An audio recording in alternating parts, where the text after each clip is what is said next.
Revolucioni francez 1789, dita kur u sulmua kalaja monarke në Paris.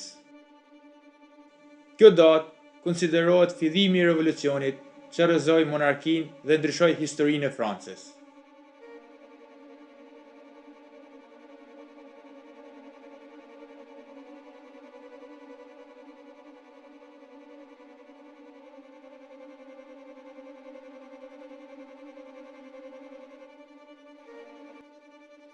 Maria Antoinette u akuzua për shumë gjëra nga revolucionarët. Pas një gjyqi shumë të ashpër, ajo u ekzekutua me prerje koke me 16 tetor 1793. Po ashtu edhe mbreti Luigi XVI u dënua me vdekje nga revolucioni për tradhti kundër shtetit. Ai u ekzekutua me prerje koke me 21 janar 1793 në Paris.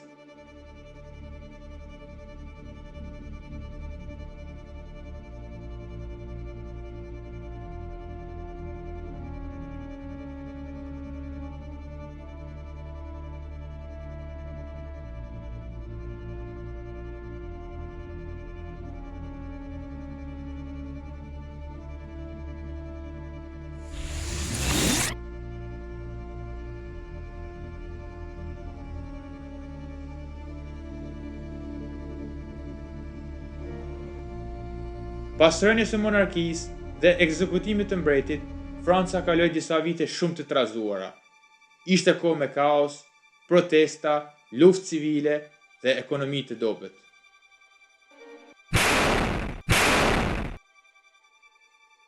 Napoleon Bonaparte u shfaq si një general shumë i talentuar dhe fitoi popularitet.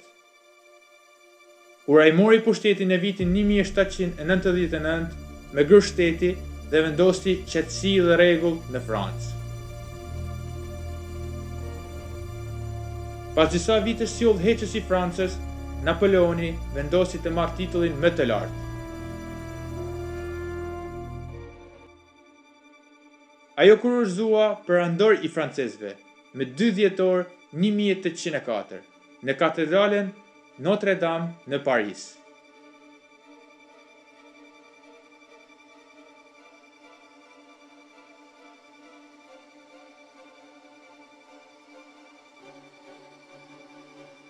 Në ceremoni, Napoleoni mori kurorën dhe ja vuri vetes në kokë. Ky gest tregonte se pushtetin nuk ja jepte askush, as kisha, as aristokracia.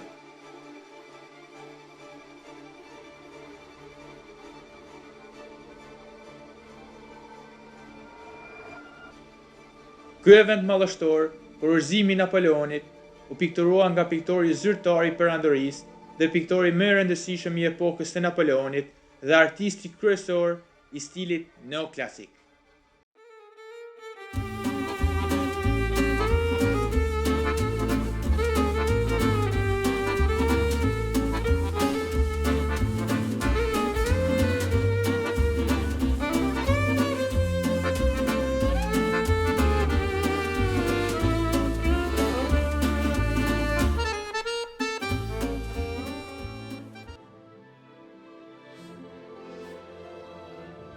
Emri i piktorit ishte Jacques-Louis David. Jacques-Louis David ishte një nga piktorët më të rëndësishëm francez të shekullit 18 dhe 19.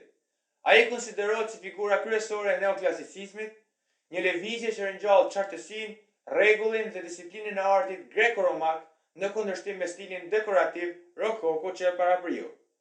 Davidi ishte përfshirë thellë në revolucionin francez. Veprat e tij shpesh shërbenin si propagandë politike, duke lavdëruar detyrën qytetare dhe sakrificën. Përmes veprave të tij ai tregoi se arti nuk është vetëm estetik, por edhe forcë ideologjike, edukative dhe revolucionare. Fillimisht, Davidi ishte piktor i revolucionit francez. Ai mbështeti revolucionarët dhe ishte deputet në konventën kombëtare. Arsyet pse Davidi i pikturoi disa nga veprat e tij ishin politike, Davidi ishte I lidhur ngushtë me zhvillimet e kohës, revolucionin francez, rënien e monarkisë dhe më pas ngritjen e Napoleonit. Ai pikturoi për të përforcuar idetë e lirisë, sakrificës, patriotizmit. Shoqërore, ai besonte se arti duhet të edukojë publikun, jo vetëm të zbukurojë. Pikturat e tij shpesh ishin si mesim moral për popullin. Personale, Davidi kërkonte gjithashtu famë, pozitë dhe ndikim.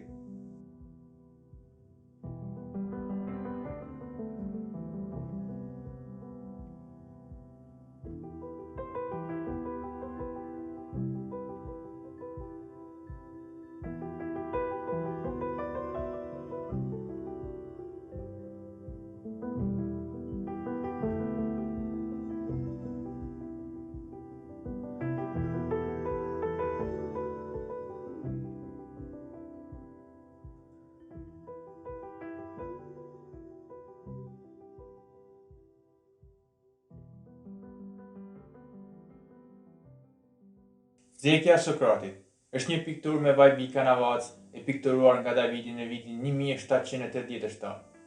Piktura ishte pjesë e stilit neoklasik. Në këtë rast, historinë e ekzekutimit të Sokratit siç tregohet nga Platoni në veprën e tij Phaedo. Në vepër Davidi shqyrton çastin e një filozofi ndaj vdekjes.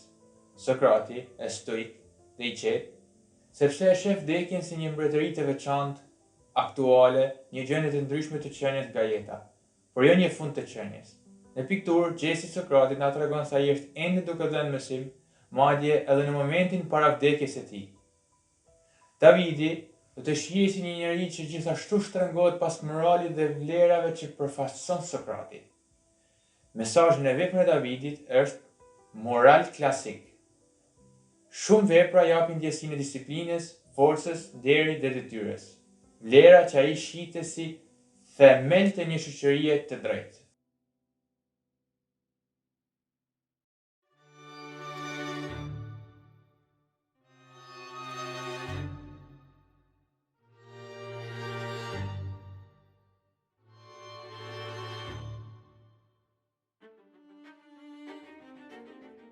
Arsye pse Davidi e pikturoi këtë pikturë. Shembull I vërtetit moral dhe intelektual. Davidi e përdori figurën e Sokratit si model të një njeriu që nuk e trallton kurrë parimin e vet, edhe përballë vdekjes. Në kohën kur ai jetonte, pak para revolucionit francez, piktura e Davidit ishte një mesazh për të zgjuar qytetarët dhe për të treguar se idealet janë më të forta se frika. Frymëzim nga filozofia klasike dhe antikiteti. Si piktor neoklasicist, Davidi kishte pasion për historinë e Greqisë dhe Romës së lashtë. Antikiteti shihet si burim I vërtetit, disiplinës dhe lirisë. Përmes Sokratit, ai dha formë idealeve të qytetarit të lirë që sakrifikon për të vërtetën. Paralelizëm me kohën politike në Francë. Në prag të revolucionit, shumë intelektual dhe artist e pan veten si sokratik, të përndjekur nga një sistem I padrejtë, por që nuk heqin dorë nga ideali. David e shihte Sokratin si pararëndës të atyre që ishin gati të sakrifikonin jetën për liri dhe drejtësi.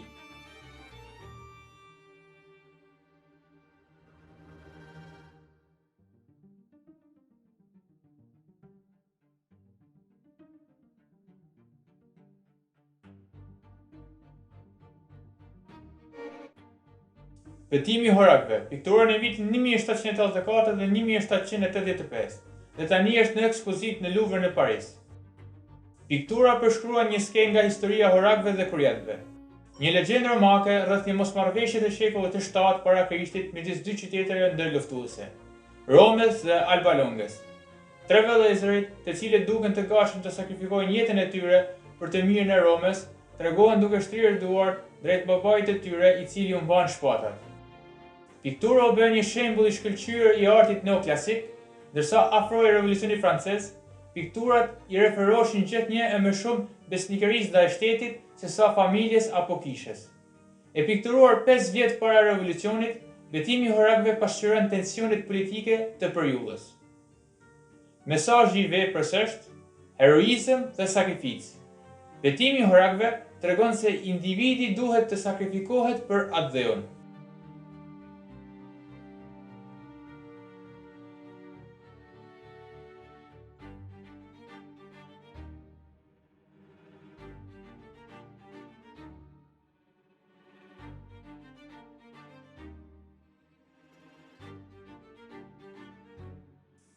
Në këtë vepër, Davidi paraqiti mesazhin moral dhe qytetar. Mesazhi kryesor që e mira e dheut duhet të vihet mbi interesat personale. Pra, ishte një histori ku patriotizmi dhe detyra ndaj shtetit përplaseshin me ndjenjat personale. Estetika neoklasike. David donte të shkëputej nga stili rokoko që ishte i butë, dekorativ dhe sipërfaqësor. Duke ju kthyer historisë romake, ai theksoi vija të forta e të pastra, kompozim të rreptë dhe simetri, figura të ngrira, të ftofta, sikur ishin skulptura. Në teksti revolucionar, Franca po përjetonte varfëri, korrupsion dhe pakënaqësi të madhe ndaj monarkisë. Populli kërkonte një frymë të re të virtytit qytetar dhe sakrificës për atë dheun. Monarkia po humbiste autoritetin, shoqëria po shpërbëhej dhe populli kërkonte një frymë të re. Orakët përfaqësonin qytetarët që ishin gati të sakrifikonin jetën për vendin. Motrat e trazuara simbolizonin ata që vuanin, por nuk guxonin të vepronin. Babai që mban shpata ishte figura e autoritetit dhe rendit. David e pikturoi betimin e horakëve për të ringjallur idealet romake të patriotizmit dhe detyrës, për të promovuar virtytin qytetar përmes artit dhe për të treguar fuqinë e stilit neoklasik. David e përdori këtë histori për të treguar se arti është një mjet edukimi moral dhe politik, të vendosur themelet e neoklasicizmit si stil serioz, heroik dhe qytetar, të shpallur publikisht besimin e tij se arti duhet i shërbente kombit dhe jo vetëm aristokracisë. Kur shpërthei revolucioni me 1789, vepra u bë simbol i idealit revolucionar. Sakrifiko për Republikën. Qytetarët janë më të rëndësishëm se mbretërit.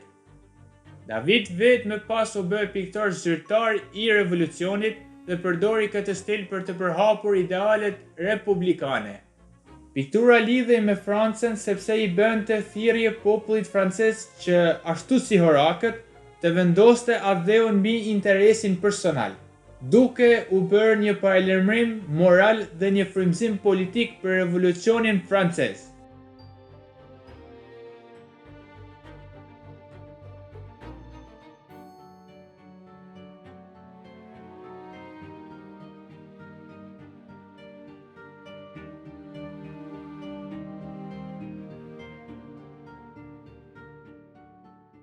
Liktorit i sjellin Brutit trupat e bijve të tij. Është në ekspozitë të përhershme në Louvre në Paris. Ai kishte dënuar me vdekje 2 djemtë e tij sepse morën pjesë në një komplot për të rikthyer monarkinë. Vepra pati një honë të jashtëzakonshme për kohën. Revolucioni kishte filluar tashmë dhe të gjitha pikturat e shfaqura në sallon tuhej të miratoheshin për pranishmëri politike. Nga një kujdes i ngjashëm, liktorët i sjellin Brutit trupat e bijve të tij, pothuajse nuk u shfaq, për shkak të shqetësimeve për nxitjen pasioneve pro-revolucionare. Megjithatë, këmbëngulja e publikut ishte shumë e madhe dhe autoritetet u detyruan të dorëzoheshin. Arsye pse Davidi e pikturoi janë të lidhura drejt për drejt me kohën kur u krijua. Jacques-Louis David me veprat e tij vendosi bazat e neoklasicizmit, duke u bërë antikitet për të frymëzuar moralin, disiplinën dhe sakrificën. Për popullin francez, mesazhi i tij ishte i qartë. Arti nuk është dekor, por një mjet edukimi dhe mobilizimi kombëtar. Ai i dha revolucionit dhe më pas Napoleonit një gjuhë vizuale madhështie, ku populli shihet si pjesë e një historie më të madhe dhe me më përgjegjësi ndaj lirisë dhe atdheut.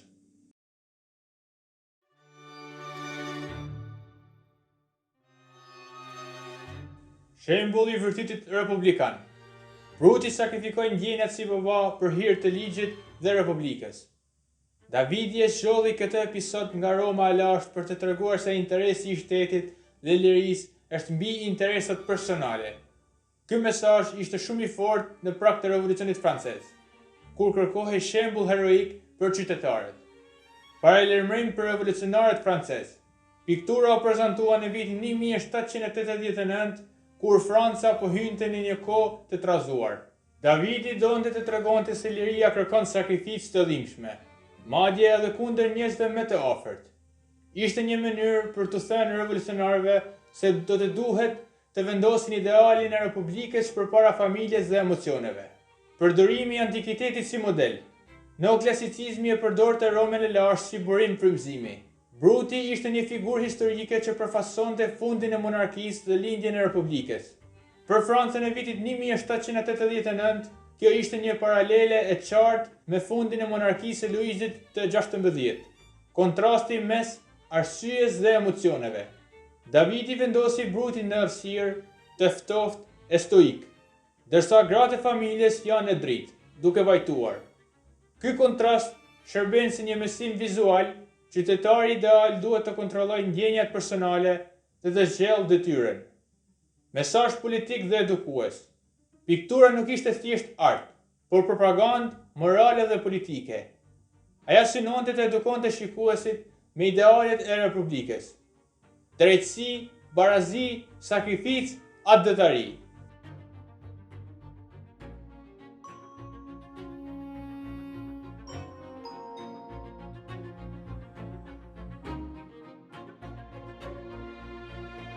Vdekja e Maratit, një nga imazhet më të famshme nga epoka e revolucionit francez. Piktura tregon Maratin të shtrirë të vdekur në banjën e tij pas vrasjes së tij nga Charlotte Cordier me 13 korrik 1793. Vdekja e Maratit është krahasuar shpesh me Pietën e Michelangelos. Ajo pikturoi Maratin, martirin e revolucionit, në një stil që të kujton një martir të krishterë me fytyrën dhe trupin e larë në një dritë të butë dhe të shkëlqyeshme. Vdekja e Maratit luajti një rol vendimtar në forcimin e reputacionit të Davidit si zëri artistik i revolucionit francez. Për të dhënë kontekst, Franca po përballej me vështirësi të rënda ekonomike dhe borxhe të thella. Vepra artistike shërbeu si propagandë jakobine, duke portretizuar Maratin si një martir të vërtetshëm të vrarë nga forcat e pabesa kundërrevolucionare në mes të mbretërimit të terrorit. Portretizimi i vrasjes nga Davidi me detaje minimale grafike synonte të ruante dinjitetin e Maratit gjallë të simpati.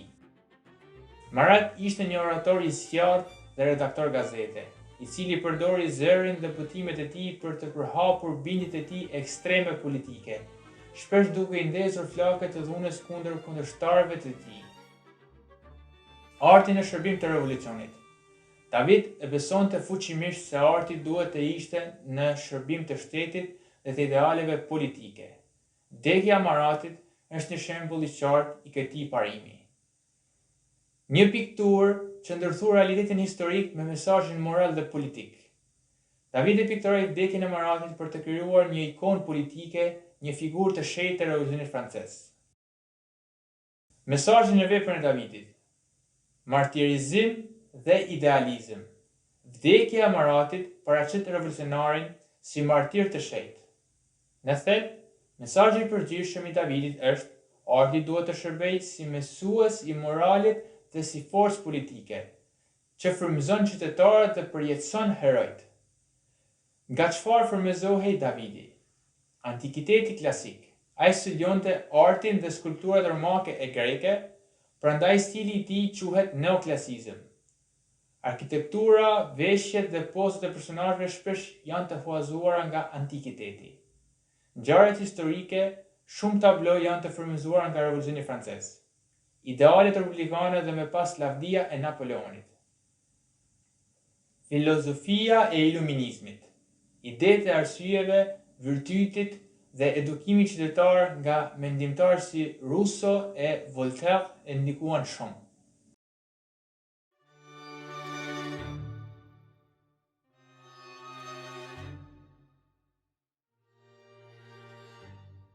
Vdekja e Maratit është mbushur me simbolik të ndërtuar me kujdes nga Davidi për të lartësuar Maratin dhe për t'i dhënë kuptim vdekjes së tij. Vaske, vendosja një vaskë të thjesht ngjalli ide të pagëzimit dhe pastërtisë, duke e treguar Maratin në një postë të ngjashme me atë të Krishtit si një martir politik. Letër në dorë. Letra lexon si më poshtë 13 korrik 1793. Charlotte Cordier, drejtuar qytetarit Marat.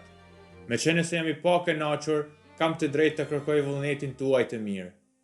Duke nënkuptuar se Marat e mbajti shtëpinë e tij të hapur për të zgjidhur ankesat. Letër në stende. Mbi ark të papërpunuar, e cila shërben si tavolinë e tij e improvizuar, një element tjetër i propagandës në vend të listave të zakonshme të zynta të individëve të shënuar për ekzekutim. Thik. Vendosja thikës në dysheme e shkëputur nga trupi i Maratit tregon se ai është i pafajshëm dhe e pranon fatin e tij duke rënë viktimë. Pende. Stilolapsi në formë pene shërben si simbol i punës së pa lodhur të Maratit për të shkruar dhe botuar në të mirë të revolucionit, e cila u ndërprej nga vdekja. Poza. Si qëndrimi i tij ashtu dhe plaga nga thika evokojnë imazhe që kujtojnë pikturat që portretizojnë Jezusin me njëherë pas zbritjes së tij nga kryqëzimi. Piktura bën një mjet propagande për revolucionin dhe e forcoi imazhin e Maratit si hero të pavdekshëm. Jacques-Louis David e pikturoi vdekja e Maratit për disa arsye historike dhe politike. Omazh për një martir revolucionar. Davidi vendosi të përjetësoj vdekjen e tij si një akt sakrifice për kauzën revolucionare. Propagandë politike. David e paraqet Maratin si një martir të pastër, të thjesht dhe heroik, duke e bërë figurën e tij të ngjajë me ikonat fetare, sikur të ishte Krishti i kryqëzuar i revolucionit. Kështu vepra shërbeu si propagandë për të forcuar frymën revolucionare dhe për të legjitimuar regjimin jakobin. Idealizimi i realitetit.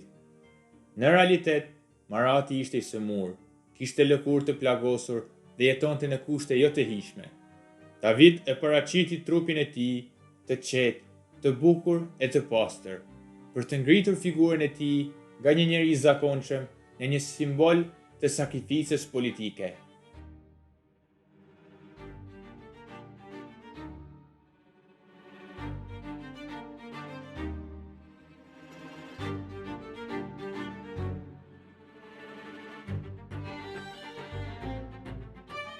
Napoleoni duke kaluar Alpet, është një seri prej 5 portretash kalorësie në vaj mbi Kanavacë të Napoleon Bonapartit, të pikturuar midis viteve 1801 dhe 1805.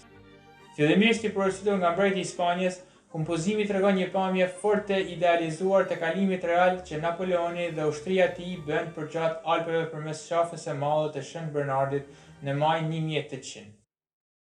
Me të mësuar për kërkesën, Bonaparti udhëzoi Davidit të prodhonte 3 versione të tjera.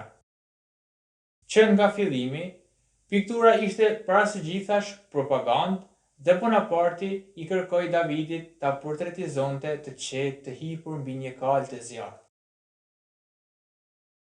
Bonaparti refuzoi prerazi të ulej për studim sepse besonte se piktura duhet të ishte një përfasim i karakterit të tij dhe jo i pamjes së tij fizike. A mendoni se burrat e mëdhenj të antikitetit për të cilët kemi imazhe ulën? Është karakteri që dikton se çfarë duhet pikturuar. Askush nuk e di nëse portretet e burrave të mëdhenj u ngjajnë atyre. Mjafton që genialiteti i tyre jeton atje. Mesazhin e veprën e Davidit, madhështi dhe legjitimitet. Kurorëzimi i Napoleonit apo Napoleoni duke kaluar Alpet e paraqesin liderin si figurë pothuajse hynore.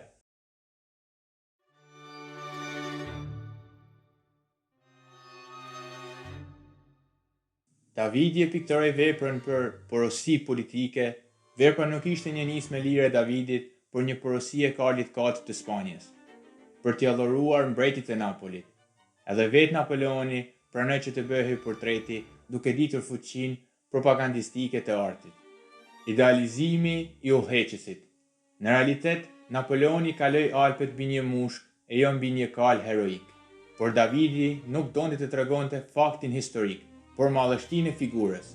Ai e paraqiti Napoleonin si një udhëheqës karizmatik që sfidon natyrën dhe historinë. Tradita e herojve.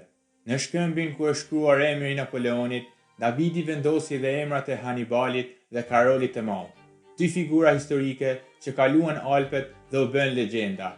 Kështu Napoleoni vihej në të njëjtin nivel me ta. Heroizëm dhe fuqi. Vepra e paraqet Napoleonin si një udhëheqës të vendosur, të paepur dhe të lidhur me lavdinë e historisë. Propagandë e fuqisë. Ky portret nuk është një dokument i së vërtetës, por një mjet propagandistik që e shfaq Napoleonin si të dërguar nga fati për të udhëhequr Europën.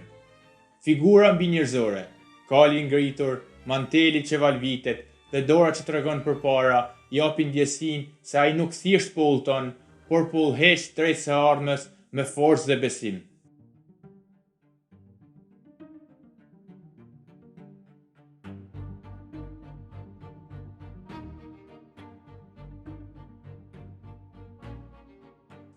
Kurorëzimi i Napoleonit është një pikturë e përfunduar në vitin 1807 nga Jacques-Louis David, piktori zyrtar i Napoleonit, që e përshkruan kurorëzimin e Napoleonit në Notre Dame në Paris.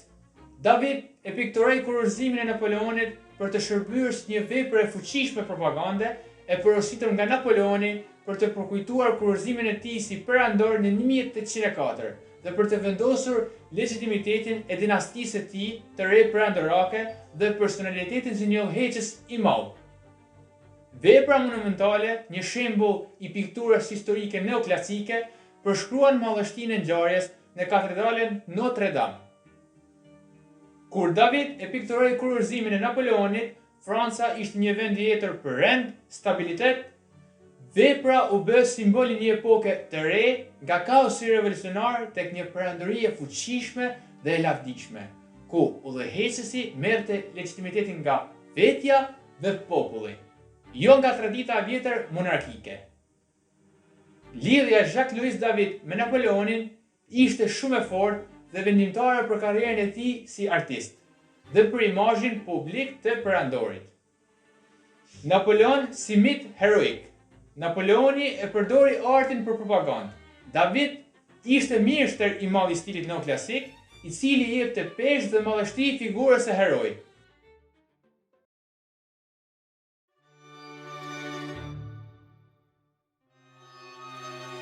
Jacques-Louis David e pikturoi kurorëzimin e Napoleonit për disa arsye të rëndësishme historike, politike dhe artistike. Porosia e Napoleonit. Napoleoni vet i kërkoi Davidit këtë vepër madhështore. Ai donte të shfaqej jo thjesht si një general ushtarak, por si perandor i legjitimuar nga vetja dhe Zoti, duke ngritur figurën e tij në nivelin e monarkëve të mëdhej evropian. Propagandë politike. Piktura nuk është thjesht një moment historik, ajo është propagandë vizuale. David e paraqet Napoleonin duke vënë vetë kurorën mbi kokë, jo papa, për të treguar se fuqia e tij vjen nga vetja dhe jo nga kisha. Kjo simbolizonte autonomi politike dhe një rend të ri ku udhëheqësi e legjitimon vetë pushtetin e tij. David deshi të paraqiste atmosferën solemne dhe të jepte idenë e një perandorie të fortë dhe të lavdishme.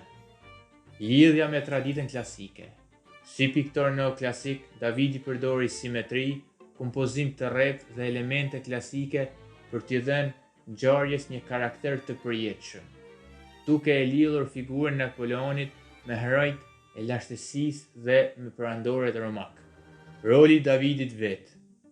David, i njohur si piktori i revolucionit, më parë u bë më pas piktori i oborrit të Napoleonit. Me këtë vepër, ai ruajti rolin e tij si artist kryesor i epokës, duke i shërbyer regjimit të ri. Arsyeja kryesore pse Davidi e pikturoi kurorëzimin e Napoleonit ishte që të përjetësonte momentin e ngritjes së tij si perandor dhe të përhapte mesazhin e fuqisë, lavdisë dhe legitimitetit të tij.